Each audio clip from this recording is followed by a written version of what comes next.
Downing street বলেছে প্রধানমন্ত্রী কাজ চালিয়ে যাওয়ার উপর মনোযোগী, যদিও এমন খবর রয়েছে যে তিনি আগামীকালই পদত্যাগ করতে পারেন। গত সপ্তাহে মেকারফিল্ড উপনির্বাচনে অ্যান্ডি বার্নহামের জয়লাভের পর থেকে প্রধানমন্ত্রীর ওপর পদত্যাগের চাপ বাড়ছে। আমাদের রাজনৈতিক সংবাদদাতা ড্যামিয়ান গ্রামাটিকাস প্রধানমন্ত্রীর ওপর যে চাপ রয়েছে সে বিষয়ে তার বিশ্লেষণ দিয়েছেন। এই সপ্তাহান্তে ডাউনিং স্ট্রিট বলেছে যে প্রধানমন্ত্রী বর্তমানে যে কাজটি করছেন সেটিতেই তিনি মনোযোগী, কিন্তু আমরা জানি তিনি প্রচণ্ড চাপে আছেন এবং এই চাপ শুরু হয়েছে মেকারফিল্ডে অ্যান্ডি বার্নহ্যামের বড় উপনির্বাচনী জয়ের পর থেকেই।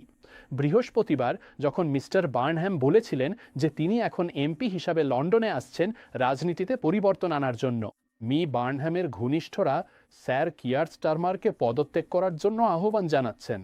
কিন্তু স্যার কিয়ার স্টারমার এবং ডাউনিং স্ট্রিট যা বলছেন তা হলো শুক্রবার স্যার কিয়ার স্টারমারের মন্তব্যের দিকে ইঙ্গিত করছেন, যেখানে তিনি বলেছেন কোনো প্রতিযোগিতা নেই, যদি কোনো প্রতিযোগিতা হয় তিনি সেটার মোকাবিলা করতে প্রস্তুত।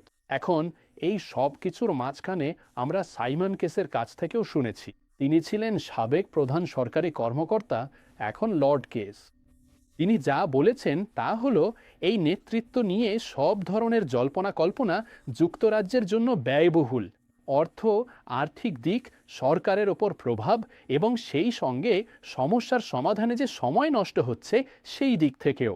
এখন আমরা জানি যে অ্যান্ডি বার্নহাম আগামীকাল সোমবার ম্যানচেস্টার থেকে লন্ডনে যাচ্ছেন এমপি হিসাবে তার আসন গ্রহণ করতে, আর এতে তিনি এমন অবস্থানে থাকবেন যাতে পার্টির নেতৃত্বের জন্য চ্যালেঞ্জ করতে পারেন, যদি তিনি দেখাতে পারেন যে তার পক্ষে যথেষ্ট এমপি অর্থাৎ 81 জন আছেন।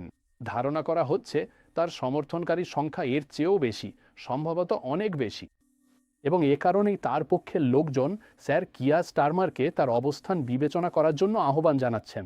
আর আমার মনে হয় খুব দ্রুতই এটা পরিষ্কার হয়ে যাবে স্যার কিয়ার স্টারমারের অবস্থান কি, কারণ আমরা দেখতে শুরু করব কিছু লেবার এমপি ইতিমধ্যেই তাদের নাম যোগ করছেন যারা স্যার কিয়ার স্টারমারকে সরে যেতে বলছেন।